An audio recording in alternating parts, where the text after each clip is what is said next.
예전에 상영되었던 영화 가운데 죽은 시인의 사회라고 하는 영화가 있습니다. 그 영화의 주인공은 키팅 선생님이라고 하는 분이시죠. 그 키팅 선생님은 학생들에게 늘 이러한 말을 하였습니다. 카르페 디엠. 이 말은 라틴어인데요. 번역을 하게 되면 오늘을 살라, 오늘을 잡으라, 오늘을 즐기라, 이런 뜻입니다. 좀 더 해석을 한다라고 한다면 다른 누군가가 나에게 요구하는 대로 살지 말고 내가 정말로 오늘 하고 싶은 일을 하면서 살고 네가 하기를 원하는 것을 하면서 살라고 하는 그러한 뜻을 가지고 있습니다. 교육적인 면에 있어서는 아주 의미 있는 말이라고 여겨집니다. 그렇지만은 현실은 쉽지 않습니다. 내가 오늘을 잡고 내가 오늘을 살아야 되는데 실제 현실은 오늘이 나를 사로잡고 있고 오늘 벌어지는 사건이 나를 사로잡고 있는 것이 현실입니다. 오늘 우리에게 벌어지는 사건이라고 하는 것은 무엇입니까? 인간관계에 갈등이 있습니다. 상처받는 그러한 고통이 있습니다. 물질의 어려움으로 인한 고통이 있습니다. 육신의 아픔으로 인한 고통이 있습니다. 어떤 직장에 취직하고 싶은데 그 직장에 취직이 안 됐다라고 하는 실패감이 있습니다. 내가 원하는 대학이 있는데 그 대학에 들어가지 못했다라고 하는 안타까운 마음, 열등감이 내 마음 가운데 있습니다. 우리의 삶 속에서 일어나는 이 사건 하나하나는 우리의 삶에 얼마나 큰 영향력을 발휘하고 있는지 모릅니다. 내가 오늘을 살고 싶은데, 내가 오늘을 잡고 싶은데 반대로 오늘이 나를 잡고 있고요. 물질의 고통이 나를 사로잡고 있고요. 인간관계의 갈등 속에서 일어난 상처가 나를 사로잡고 있고요. 육신의 고통이 나를 사로잡고 있고요. 형편이 나를 사로잡고 있고 오늘 일어나는 사건이 나를 사로잡고 있는 것이 오늘 우리의 현실입니다. 그러므로 오늘 내가 오늘을 이겨야 되겠다. 오늘을 잡아야 되겠다. 오늘을 내가 원하는 대로 살아야 되겠다라고 생각하는 것은 어리석은 일입니다. 더 지칠 수밖에 없고 또한 더 넘어질 수밖에 없습니다. 그렇다면 우리는 어떻게 해야 되는 것입니까? 우리는 누구입니까? 하나님의 자녀 아니겠습니까? 하나님을 믿는 사람 아니겠습니까? 그렇다라고 한다면 우리는 이러한 결단이 있어야 되는 것입니다. 하나님, 나를 사로잡아 주시옵소서. 성경을 읽어본다라고 한다면 성경의 인물들은 하나같이 위기와 어려움 속에서 하나님 앞에 호소하였습니다. 기도하였습니다. 하나님, 나를 사로잡아 주시옵소서. 하나님께 사로잡힌 인생, 하나님께서는 하나님께 사로잡힌 인생을 위하여서 새로운 사건을 만드시고 새로운 일을 만드시는 놀라우신 그러한 하나님이신 줄로 믿습니다. 다니엘은 바벨론의 포로로 끌려갔습니다. 포로 신세였던 다니엘은 오늘을 살고 오늘을 잡을 수가 없었습니다. 내가 원하는 대로 공부하고 내가 원하는 대로 가고 내가 원하는 바를 이룰 수가 없는 사람이 바로 다니엘이 처한 형편이었던 것입니다. 대신 다니엘은 바벨론의 힘에 사로잡힐 수밖에 없었고 두려움에 사로잡힐 수밖에 없었고 내가 이렇게 포로가 되었으니 나의 미래는 어떻게 될 것인가 라고 하는 미래의 불안에 사로잡힐 수밖에 없었던 것입니다. 그럼에도 불구하고 다니엘은 하나님 앞에서 뜻을 정하였습니다. 하나님 앞에서 뜻을 정함으로 인하여서 하나님 앞에 사로잡힌 인생이 되었습니다. 하나님 앞에 철저하게 사로잡힌 인생이 되었을 때에 하나님께서는 다니엘을 위해서 사건을 만들어 주셨습니다. 다니엘을 보호해 주시는 사건을 만들어 주셨고 다니엘을 바벨론 땅에서 높이 세워주시는 놀라운 사건을 만들어 주셨습니다. 바로 이러한 하나님이 우리가 섬기는 하나님이신 줄로 믿습니다. 룻기서에 나오는 룻이라고 하는 여인이 있습니다. 이 여인은 남편을 잃었습니다. 재산을 다 잃어버리게 됩니다. 남아있는 것은 가나안 밖에 없었고, 남아있는 것이라고 하는 것은 자신과 그리고 가나안 밖에 없는 시어머니 나오미밖에 없었습니다. 그는 오늘을 살 수가 없었습니다. 오늘을 즐길 수가 없었습니다. 대신 오늘이라고 하는 가난에 사로잡힐 수밖에 없었고, 오늘이라고 하는 재난에 사로잡힐 수밖에 없었고, 오늘이라고 하는 그 비참함에 사로잡힐 수밖에 없었습니다. 그렇지만은 룻은 그 자리에서 결단을 하게 됩니다. 룻기서 1장 16절 말씀을 읽어본다라고 한다면, 어머니의 하나님이 나의 하나님이 될 것이며 어머니의 백성이 나의 백성이 될 것입니다. 죽는 일 이외에는 내가 결단코 어머니를 떠나지 아니할 것이며 여호와 하나님을 내가 결단코 떠나지 않겠습니다라고 고백을 하게 됩니다. 이 고백은 어떠한 고백을 말하는 것입니까? 내가 온전히 하나님께 사로잡히기를 원합니다. 내가 온전히 하나님께 사로잡히기를 원합니다. 그러한 고백을 하게 되었을 때 그에게는 하나님께서 만들어 주신 놀라운 사건이 일어났습니다. 가난이 떠나가게 되고, 두려움이 떠나가게 되고, 비참함이 떠나가게 되고, 내가 실패했다라고 하는 자책감이 떠나가게 되는 놀라운 역사가 일어났습니다. 하나님께서는 그에게 새로운 사건을 만들어 주셨기 때문에 그런 것이죠. 배우자 보아스를 만나게 되는 놀라운 사건을 만들어 주셨고, 하나님께서는 그 사건을 통해서 그 가정에서 다윗이 탄생하게 되는 놀라운 사건을 만들어 주셨던 것입니다. 이렇듯 우리가 어떠한 위기 가운데 있다 할지라도, 어떤 어려운 형편 가운데 있다 할지라도 내가 온전히 하나님께 사로잡히기를 원합니다. 그렇게 하나님께 사로잡힌다라고 한다면 하나님께서는 하나님께 사로잡힌 그 인생을 위해서 하나님께서는 얼마든지 아름다운 사건, 새로운 사건을 만들어 주실 줄로 믿습니다. 설교에 전혀 감동이 없는 것 같습니다. 아무도 거의 두세 사람만 아멘 하시는 것 같아요. 저는 최선을 다해서 설교를 준비하고요, 지금 최선을 다해서 선포하고 있습니다. 여러분들도 최선을 다해서 응답해 줘야 될 줄로 믿습니다. 오늘 본문에 나와 있는 이 다니엘이 처한 형편은 어떠한 형편입니까? 그 다니엘이 처한 형편을 본다라고 한다면 13절을 한번 주목해 보시기 바랍니다. 13절에 이러한 말씀이 있습니다. 왕의 명령이 내림에 지혜자들은 죽게 되었고 다니엘과 그의 친구들도 죽이려고 찾았더라. 바벨론의 느부갓네살 왕이 명령을 내리게 되었는데 그 바벨론 왕궁에 있는 모든 지혜자들을 다 죽이라고 하는 명령을 내리게 되었습니다. 왕의 명령은 무섭습니다. 이러한 왕의 명령이 내려진다라고 한다면 두려움에 사로잡힐 수밖에 없고 공포에 사로잡힐 수밖에 없을 것입니다. 왕이 이러한 명령을 내린 이유가 무엇이겠습니까? 그것은 바로 이 느부갓네살 왕이 밤중에 꿈을 꾸었기 때문에 그렇습니다. 꿈을 꾸었는데 자고 일어나니까 그 꿈이 생각나지 않는 것입니다. 자고 일어나서 꿈이 생각나지 않았으면 그냥 잊어버리면 될 것이지, 그 모든 것을 알려고 애를 쓰고 있습니다. 왜 그러겠습니까? 이 느부갓네살 왕의 마음 가운데는 깊은 답답함이 있었던 것입니다. 어떤 답답한 마음이 있었을까요? 바벨론의 느부갓네살 왕은 정복자입니다. 모든 나라를 정복하는 놀라운 힘을 가진 사람이죠. 남의 나라를 정복하는 것도 힘이 들지만은 더 어려운 것이 있습니다. 그 정복한 땅에 있는 사람들의 마음을 얻는 것은 대단히 어렵습니다. 그러기에 이 느부갓네살은 이 큰 제국을 다스린다라고 하는 것이 너무너무 힘들고 너무너무 어려웠던 것입니다.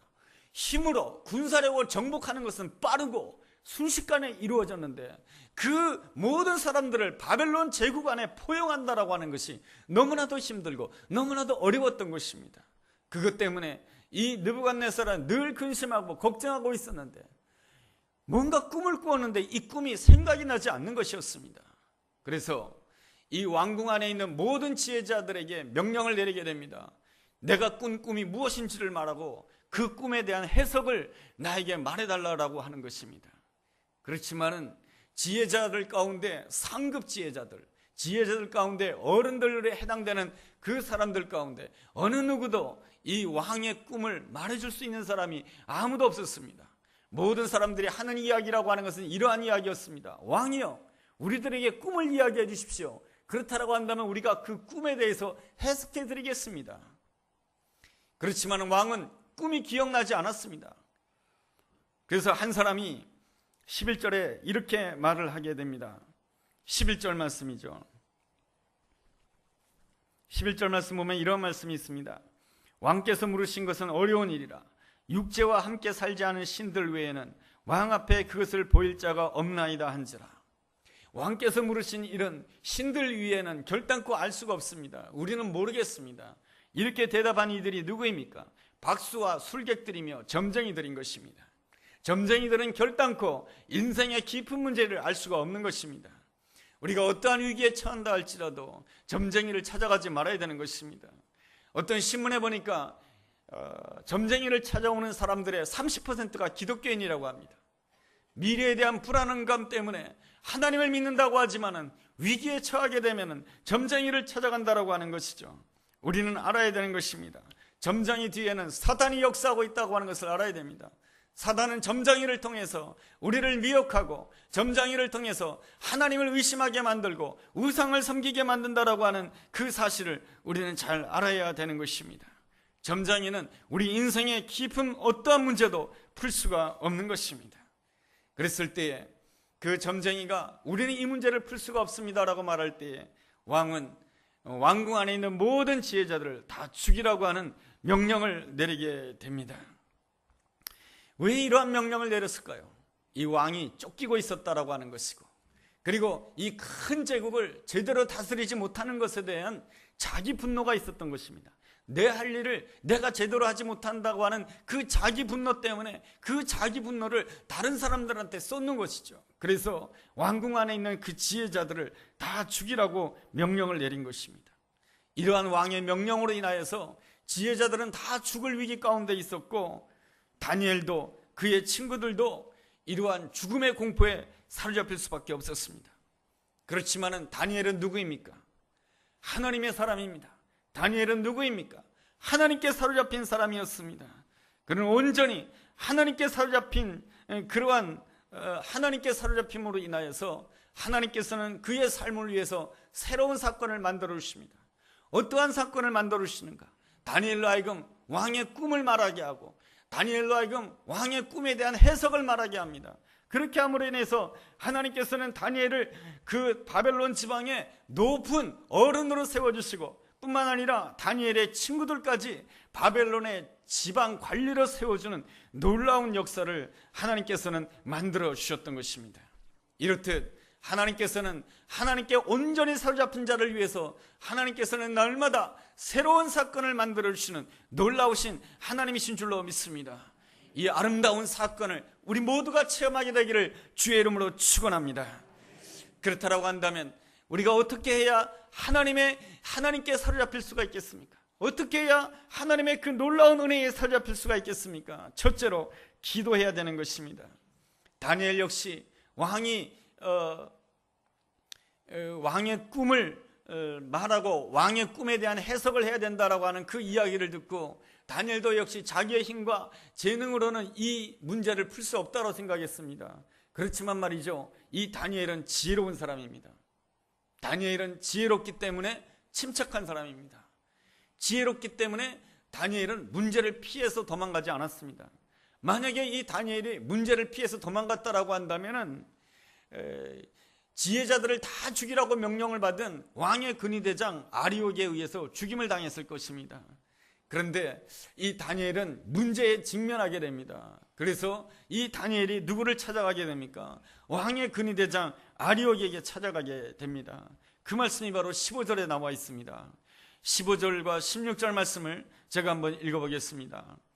왕의 근위대장 아리옥에게 물어 이르되 왕의 명령이 어찌 그리 급하냐 하니, 아리옥이 그 일을 다니엘에게 알림해 다니엘이 들어가서 왕께 구하기를 시간을 주시면 왕에게 그 해석을 알려드리리다 하니라. 다니엘은 왕의 근위대장 아리옥을 직접 만나게 됩니다. 문제로부터 도망가는 자가 아니고 문제에 직접 맞닥뜨렸습니다. 그리고 왕을 만나게 간구하게 됩니다. 그래서 왕 앞에서 시간을 달라고 합니다. 시간을 준다라고 한다면 왕의 꿈을 해석해 드리겠습니다라고 말을 하게 됩니다. 그 다음에 그가 취한 행동이 무엇입니까? 17절 말씀 보면 이러한 말씀이 있습니다. 이에 다니엘이 자기 집으로 돌아가서 그 친구 하나냐와 미사엘과 아사랴에게 그 일을 알렸다라고 말씀해주고 있습니다. 자기 집으로 돌아갔다라는 말씀이 있습니다. 다니엘이 왜 자기 집으로 돌아간 것입니까? 자기 집에는 기도의 자리가 있었던 것입니다. 자기 집에는 기도의 방석이 있었던 것입니다. 자기의 집으로 돌아갔다라고 하는 것은 기도의 자리로 돌아갔다라고 하는 것이죠. 여러분, 다니엘서 6장 10절을 읽어본다라고 한다면 이와 똑같은 말씀이 기록되어 있습니다. 다니엘이 바벨론 궁에서 높은 신하가 되었을 때 다른 신하들이 이 다니엘을 시기하였습니다. 그래서 모든 사람들로 하여금 왕의 금신상에게 한 달 동안 절하게 만들었습니다. 왕의 금신상 위에는 어느 또한 신도 경배할 수 없게 만들었습니다. 그러한 모든 것을 알면서도 이 다니엘은 자기 집으로 돌아가서 윗방으로 올라가서 다락방에 올라가서 창문을 열고 동쪽을 향하여서 하나님을 향하여서 하루에 3번씩 하나님 앞에 기도했다라고 말씀해주고 있습니다. 그는 왕의 조서가 내린 줄 알면서도 왕의 조서에 사로잡히지 않았습니다. 다른 신하들이 자기를 모함하는 줄 알면서도 그 모함의 말에 사로잡히지 않았습니다. 다니엘은 그 가운데서도 오직 하나님께 사로잡히기를 원했습니다. 그래서 하루에 3번씩 하나님 앞에 전심으로 하나님 앞에 기도하였습니다. 그 앞에 사자굴에 들어가는 그 어려운 사건이 있었지만은 하나님께서는 사자굴 속에서도 새로운 사건을 만들어 주셨습니다. 어떠한 사건을 만들어 주셨냐면은 사자들이 소리를 지르지만은 사자들이 결단코 다니엘을 물 수 없는 그러한 새로운 사건을 만들어 주시고 다니엘을 그 속에서 끄집어내는 사건을 만들어 주시고 그 사자굴 속에 다니엘을 모함했던 모든 사람을 집어넣는 놀라운 사건을 만들어 주셨던 것입니다. 여러분, 이것이 바로 하나님께 사로잡힌 자, 하나님께 사로잡힌 인생에게 하나님께서 만들어주시는 새로운 사건, 아름다운 사건, 놀라운 사건인 줄로 믿습니다. 여기에 바로 우리의 소망이 있는 것이죠. 다니엘은 집으로 돌아갔습니다. 이유가 무엇입니까? 기도하기 위해서 집으로 돌아간 것입니다. 그는 혼자 기도할 수도 있었습니다. 혼자 기도하는 것도 아름다운 일이지만은 다니엘에게는 아름다운 것이 있었는데 좋은 친구들이 있었던 것이죠. 그 친구들과 함께 기도하기를 원했던 것입니다. 그래서 17절 말씀 보면은 그의 친구 하나냐와 미사엘과 아사랴에게 알리고 그들에게 중보 기도를 부탁하게 됩니다. 함께 기도할 때에 우리 하나님께서는 아주 더 빨리 응답해 주신 줄로 믿습니다. 여러분, 19절 말씀 보면 이런 말씀이 있습니다. 이에 이 은밀한 것이 밤에 환상으로 다니엘에게 나타나 보이매 그들이 다니엘과 친구들이 합심해서 하나님 앞에 기도했을 때 그 은밀한 것들을 하나님께서 다니엘에게 다 알려주시는 놀라운 은총을 베풀어 주셨습니다. 이 은총을 받게 되었을 때 여러분, 다니엘이 어떻게 고백하는지 아십니까? 여러분, 23절을 본다라고 한다면 이러한 말씀이 있습니다. 나의 조상들의 하나님이여, 주께서 이제 내게 지혜와 능력을 주시고 우리가 주께 구한 것을 내게 알게 하셨나이다. 우리가 주께 기도한 것을 내게 알게 하셨나이다. 우리가 주님께 기도한 것을 주님께서 내게 알게 하셨나이다. 누가 기도했다라고 했습니까? 내가 주님께 기도한 것을 주님께서 내게 알게 하셨다. 그렇게 하지 않습니다. 우리가 주님께 기도한 것을 주님께서 내게 알게 하셨다라고 하는 것입니다. 합심 기도해서 마음을 합쳐서 하나님께 기도했을 때 하나님께서는 다니엘에게 은밀한 것을 알도록 응답해 주셨다라고 하는 것입니다. 그리고 또한 하나님의 축복은 다니엘에게만 임하는 것이 아닙니다. 하나님께서 다니엘에게 은밀한 것을 알게 하심으로 인해서 다니엘을 통해서 다니엘의 세 친구도 바벨론의 지방관리로 세워주시는 놀라운 축복을 허락해 주신 것을 믿습니다. 하나님께서는 그렇게 해주시는 것이죠. 우리의 기도를 통해서 응답해 주시고 우리를 축복해 주시는 놀라우신 하나님이신 줄로 믿습니다. 그래서 하나님께서는 우리로 하여금 혼자 신앙생활하게 하지 않고 함께 신앙생활하게 하는 것이며, 남성교회와 여전도회로 모여서 함께 신앙생활하게 하는 것이고, 구역회로 함께 모여서 기도하기를 원하시는 것이고, 심야기도회 때에 함께 모여서 합심으로 기도하기를 하나님께서 원하시는 것입니다. 함께 기도하게 될 때 하나님께서 나에게 응답해 줄 뿐 아니라 나와 함께한 그 모든 사람들에게 하나님의 축복이 임하게 되는 줄로 믿습니다. 여러분, 이것이 바로 하나님이 역사하시는 아름다운 원리인 줄로 믿습니다.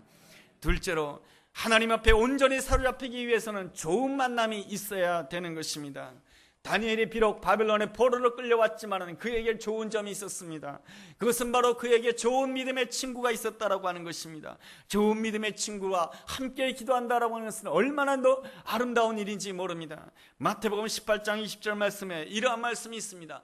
두세 사람이 내 이름으로 모여서 기도하는 곳에 내가 그들과 함께 하겠다라고 말씀해 주고 있습니다. 누구의 이름으로 기도하라고요? 예수의 이름으로 기도하라고 말씀해 주고 있습니다. 예수의 이름으로 기도하라고 하는 것은 무엇입니까? 내 이름으로 기도하라고 하는 것이 아닌 것이죠. 내 이름으로 기도하면 어떻게 됩니까? 내 생각이 앞서게 됩니다. 내 감정이 앞서게 되는 것이죠. 내 경험이 앞서게 되는 것이죠. 내 판단이 앞서게 되면 주님께서 함께하지 않는다라고 하는 것입니다. 내 이름을 내려놓고 오직 예수의 이름으로 함께 모여서 하나님 앞에 기도하라고 하는 것입니다. 그 놀라운 일을 실천했던 사람들이 누구입니까? 마가다락방에 모였던 120명의 제자들인 것입니다. 여러분, 예수님께서는 십자가를 지시고 부활하시고 승천하시기 이전에 예수님께서는 제자들에게 말씀해 주셨습니다. 너희들은 예루살렘을 떠나지 말고 아버지께서 약속하신 것을 기다리라고 말씀해 주셨습니다. 성령을 기다리라고 말씀해 주셨을 때 120명의 제자들이 마가다락방에서 모여서 전심으로 기도하였습니다. 여러분, 120명의 제자들은 어떠한 사람들입니까? 잘난 사람들입니까? 괜찮은 사람들입니까? 성숙한 사람들입니까? 그렇지가 않아요. 예수님께서 십자가를 칠 때 다 도망갔던 사람들이고, 예수님께서 십자가 칠 때 다 모른다고 했던 사람들이고, 예수님께서 십자가 칠 때 비겁했던 모든 사람들인 것입니다. 120명의 제자들은 서로가 서로를 너무나도 잘 알고 있는 것이죠. 서로가 서로를 볼 때 저 사람이 누구야? 예수님이 십자가 칠 때 도망간 사람 아니야? 저 사람이 누구야? 예수님이 고난당할 때 모른 척한 사람 아니야? 저런 사람이 무슨 직분자이고 저런 사람이 무슨 성도야? 저런 사람이 무슨 제자야? 서로 판단하고 정죄할 수 있었지만은 그 120명의 제자들은 예수 그리스도의 그 십자가를 바라보며 주님의 용서를 받아들였습니다. 주님의 용서를 받아들이며 나를 용서하며 너를 용서하는 가운데 너를 존중하는 자가 되었던 것이죠. 그러기에 그들은 120명의 제자들은 모두가 허물이 많고 죄악이 많은 자들이었지만은 한 마음으로 예수의 이름으로 모여서 기도하게 되었을 때 그 120명의 제자들에게 아름다운 역사가 일어나게 되는데 모두가 다 성령님께 사로잡히는 놀라운 역사가 일어나게 된 줄로 믿습니다. 그 120명이 성령님께 사로잡혔을 때 그들 앞에 펼쳐지는 놀라운 사건들은 다 하나님께서 만들어 주신 사건인 것입니다. 하나님께서 어떤 사건을 만들어 주셨습니까? 그 제자들 앞에서 3,000명이 회개하는 놀라운 역사가 일어나게 되었고, 그 제자들 앞에서 안진뱅이가 일어나는 놀라운 역사가 일어나게 되었고, 그 120명의 제자들을 통해서 온 세계에 복음이 전파되는 놀라운 새로운 사건, 하나님이 일으키신 사건, 하나님이 만들어 주신 놀라운 사건이 일어난 줄로 믿습니다. 나의 창조의 하나님, 그 창조의 하나님은 내가 하나님께 사로잡힐 때 그 창조의 하나님께서는 얼마든지 내 인생 가운데, 오늘 내가 어떠한 형편 가운데 있다 할지라도 나의 삶 가운데 새로운 사건, 놀라운 사건을 만들어 주신 줄로 믿습니다. 셋째로, 주님께 온전히 사로잡혀야 되는데 주님께 사로잡히기 위해서는 오직 주님께 소망을 두어야 되는 것입니다. 다니엘은 왕 앞에 서가지고 왕이 꾼 꿈을 이야기를 해주게 됩니다. 그 꿈의 이야기가 무엇입니까? 다니엘서 2장 32절에 이러한 말씀이 있습니다. 그 우상의 머리는 순금이요, 가슴과 두 팔은 은이요, 배와 널쩍거리는 노시요, 그 종아리는 쇠요, 그 발은 얼마는 쇠요, 얼마는 진흙이니이다. 또 왕이 보신즉 손대지 아니한 돌이 나와서 신상의 쇠와 진흙의 발을 쳐서 부서뜨리며 모두가 다 가루가 되었다라고 하는 내용이 바로 이 다니엘이 하나님께서 보여주신 환상이었던 것입니다. 이 환상은 바로 이 느부갓네살의 밤에 꾸었던 꿈의 내용이었던 것입니다. 이 해석이 무엇입니까?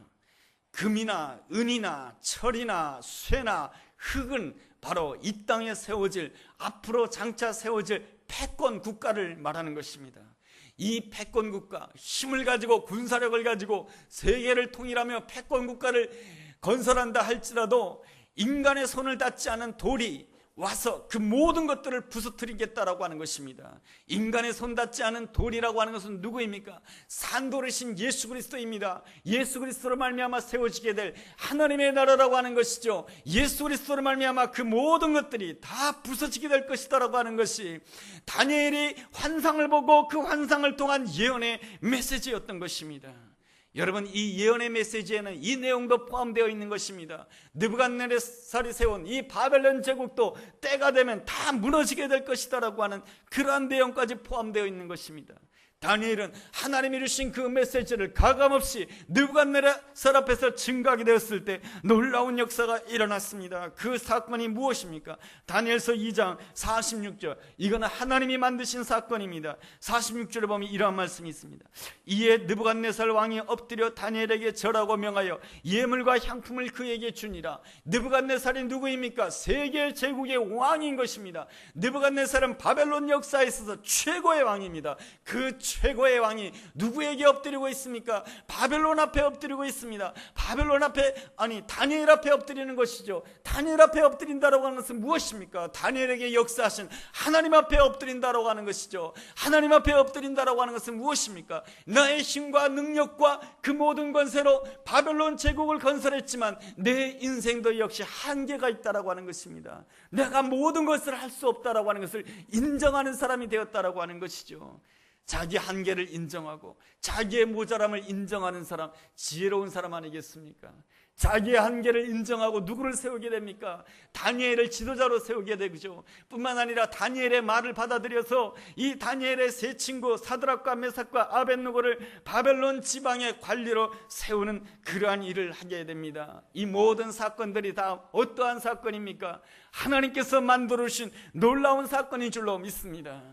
여러분, 다니엘이 처한 형편은 어떠한 형편이었습니까? 왕이 명령을 내림으로 인해서 왕궁 안에 있는 모든 지혜자들은 다 죽게 되었습니다. 다니엘도 죽게 되었고 친구들도 죽게 되었습니다. 공포에 사로잡힐 수밖에 없었고 두려움에 사로잡힐 수밖에 없었습니다. 그렇지만 다니엘은 이 순간에도 하나님께 사로잡히기를 간절히 사모하였습니다. 부르짖음으로 하나님께 사로잡혔을 때 하나님께서는 다니엘을 위하여서 새로운 사건을 만들어 주신 것이죠. 놀라운 사건을 만들어 주신 것이죠. 다니엘이 한 번도 상상하지 못했던 아름다운 사건을 만들어 주신 것이 오늘 다니엘서 2장의 아름다운 역사인 줄로 믿습니다.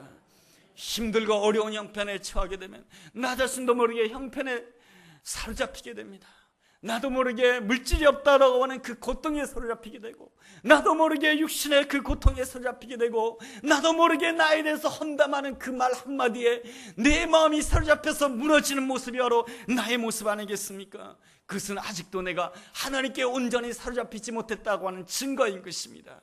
그 모습에 대해서 내 가슴을 찢으면서 하나님 앞에 기도해야 될 줄로 믿습니다. 내가 온전히 하나님께 사로잡히기를 원하옵나이다. 내가 기도해야 될 시간에 내가 기도하지 아니하였고, 말씀을 묵상해야 될 시간에 묵상하지 않고, 무릎을 꿇어야 될 시간에 내가 무릎을 꿇지 아니하였습니다. 하나님, 내가 이 순간부터 오직 하나님께만 사로잡히기를 원합니다. 내 귀에 어떠한 이야기가 들린다 할지라도, 아무리 내 앞에 처한 형편이 너무나도 힘들고 어렵고 내일이 어떻게 될지 알 수 못하는 그 고통과 두려움 가운데 있다 할지라도 나는 이 두려움에 사로잡히지 않을 것이며 내가 오직 여호와 하나님께 사로잡힐 것입니다. 나를 위하여 십자가에 피 흘리신 예수 그리스도의 놀라운 사랑에 내가 사로잡히기를 원합니다. 내가 그 십자가에 사로잡히기를 원합니다. 간절히 고백하게 될 때 여러분의 삶 가운데서 두려움이 떠나게 될 것이며, 가난이 떠나게 될 것이며, 공포가 떠나게 될 것이며, 미래에 대한 불안이 떠나게 될 것이며, 하나님께서 예배해 놓으신 놀라운 사건, 새로운 사건, 하나님께서 예배해 놓으신 여호와 이레의 축복의 사건이 일어나게 될 줄로 믿습니다. 그 아름다운 사건이 우리의 삶의 사건이 되고, 그 사건을 통해서 내가 여호와를 찬양합니다. 내가 여호와께 영광 돌립니다. 그 아름다운 역사가 우리 모두에게 함께하기를 주의 이름으로 축원합니다. 기도하겠습니다. 하나님 아버지, 나는 믿음 있는 사람이라고 생각했지만 형편에 사로잡혔고 부정적인 말 한마디에 사로잡힌 연약한 인생입니다. 이제 나를 내려놓고 오직 나를 위해서 십자가 지신 예수님께만 사로잡히기를 원하옵나이다. 그래야므로 인하여서 하나님께서 만들어주시는 사건, 하나님께서 예배해 놓으신 놀라운 새로운 사건을 맞이하는 우리가 되게 하여 주옵소서. 하나님께서 예배해 놓으신, 우리를 위해서 예배해 놓으신 그 사건으로 인하여서 내가 하나님께 감사하고, 아니 내가 먼저 감사하고 내가 오늘 찬양하기를 원하옵나이다. 그래야만 해서 이번 주간에 하나님께서 예배해 놓으신 새로운 사건을 만나는 우리 모두가 되게 하여 주시옵소서. 예수님 이름으로 기도했습니다. 아멘.